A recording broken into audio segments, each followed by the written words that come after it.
आजाद कराने के लिए ना जाने कितने ही लोगों ने अपना जीवन तक न्यौछावर कर दिया था। हालांकि यहाँ भी आजादी के लिए लड़ने वाले खासकर दो अलग अलग विचारधाराओं में बटे हुए थे, जिनमें से एक तरफ तो वो लोग थे जो कि आजादी को अपनी ताकत के दम पर छीनना चाहते थे, तो वहीं कुछ लोग शांति पूर्वक अहिंसा के मार्ग पर चलते हुए आजादी हासिल करना चाहते थे। और दोस्तों, इन्हीं अहिंसकवादी लोगों में से एक थे राष्ट्रपिता कहे जाने वाले मोहनदास करमचंद गांधी, जिन्हें कि हम सभी आमतौर पर महात्मा गांधी के नाम से जानते हैं। और दोस्तों, गांधी जी भारतीय इतिहास के वह व्यक्ति हैं जिन्होंने देश हित के लिए अंतिम सांस तक लड़ाई की है, और उन्हीं की तरह ही हजारों वीरों की वजह से हमारा देश 1947 में आजाद हो सका था। तो दोस्तों, आज के इस वीडियो में हम भारत के सबसे लोकप्रिय लोगों में से एक महात्मा गांधी के जीवन के बारे में जानेंगे कि किस तरह से आखिर अहिंसा के मार्ग पर चलने वाले गांधी जी ने अंग्रेजी हुकूमत को हिलाकर रख दिया था। तो दोस्तों, इस कहानी की शुरुआत होती है 2 अक्टूबर 1869 से, जब गुजरात के पोरबंदर शहर में महात्मा गांधी जी का जन्म हुआ। उनके पिता का नाम करमचंद गांधी और माँ का नाम पुतलीबाई था। हालांकि भले ही गांधी जी पोरबंदर शहर में पैदा हुए थे, लेकिन जन्म के कुछ साल बाद ही उनका पूरा परिवार राजकोट में रहने लगा, और फिर गांधी जी की शुरुआती पढ़ाई भी वहीं से हुई थी। और दोस्तों, 9 साल की उम्र में पहली बार स्कूल जाने वाले गांधी जी शुरू से ही काफी शर्मीले थे, और वह बचपन से ही किताबों को अपना दोस्त मानते थे। और फिर आगे चलकर महज 13 साल की उम्र में ही उनकी शादी उनसे 1 साल बड़ी लड़की कस्तूरबा से हो गई। दरअसल भारत में उस समय शादियां काफी छोटी उम्र में ही हो जाया करती थी। हालांकि आगे चलकर जब गांधी जी करीब 15 साल के थे, तब उनके पिता का निधन हो गया, और फिर पिता के निधन के 1 साल बाद ही गांधी जी की पहली संतान भी हुई।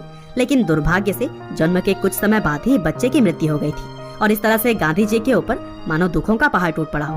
हालांकि इन कठिन परिस्थितियों में भी गांधी जी ने खुद को संभाला, और फिर 1887 में अहमदाबाद से उन्होंने हाई स्कूल की पढ़ाई पूरी की, और फिर आगे चलकर कॉलेज की पढ़ाई करने के बाद से मावजी दवे जोशी जी की सलाह पर गांधी जी ने लंदन जाकर लॉ की पढ़ाई की। हालांकि 1888 में गांधी जी दूसरी बार पिता बने, और इसी वजह से उनकी मां नहीं चाहती थी कि वह अपने परिवार को छोड़कर कहीं दूर जाएं। लेकिन कैसे भी करके उन्होंने अपनी मां को मनाया, और फिर 4 सितंबर 1888 को लंदन पढ़ाई के लिए वह चले गए, और फिर 1891 में पढ़ाई पूरी करके वह अपने वतन भारत वापस आ गए। हालांकि विदेश में पढ़ाई करने के बावजूद भी भारत आने पर उन्हें नौकरी के लिए काफी भागा दौड़ी करनी पड़ी, और फिर 1893 में दादा अब्दुल्ला एंड कंपनी नाम के एक भारतीय कंपनी में उन्हें नौकरी मिली। हालांकि इस नौकरी के लिए उन्हें साउथ अफ्रीका जाना पड़ा था। और दोस्तों, साउथ अफ्रीका में बिताए गए साल गांधी जी के जीवन के सबसे कठिन समय में से एक था, क्योंकि वहाँ पर उन्हें भेदभाव का काफी सामना करना पड़ा। हालांकि इन्हीं भेदभाव ने ही उन्हें इतना सक्षम बना दिया कि वह लड़ने के लिए पूरी तरह से तैयार रहते थे। और दोस्तों, यूं तो गांधी जी को सिर्फ 1 साल के लिए ही साउथ अफ्रीका भेजा गया था, लेकिन वहाँ रह रहे भारतीयों और आम लोगों के हक के लिए वह अगले 20 साल तक लड़ते रहे, और इसी दौरान उन्होंने नटाल इंडियन कांग्रेस की स्थापना की थी। और दोस्तों, अफ्रीका में रहते हुए गांधी जी ने एक निडर सिविल राइट्स एक्टिविस्ट के रूप में खुद की पहचान बना ली थी।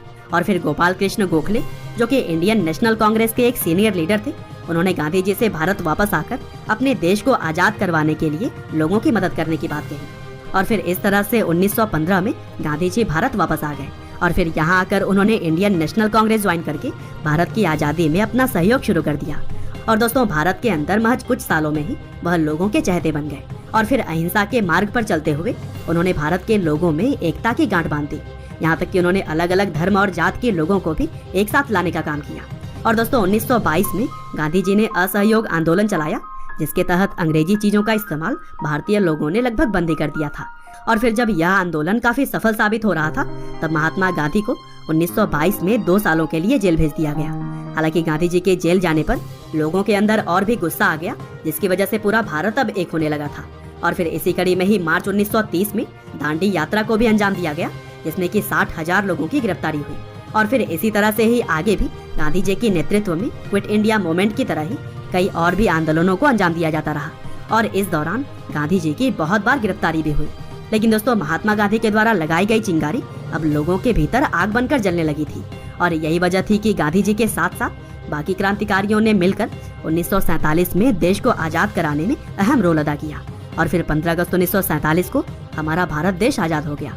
हालांकि अभी देश के अंदर आजादी का जश्न चल ही रहा था, तभी 30 जनवरी 1948 को नाथूराम गोडसे ने गांधी जी की गोली मारकर हत्या कर दी, और फिर इस घटना ने न सिर्फ देश में बल्कि पूरी दुनिया में ही शोक फैला दिया। हालांकि 15 नवंबर 1949 को गांधी जी के हत्यारे नाथूराम को फांसी दे दी।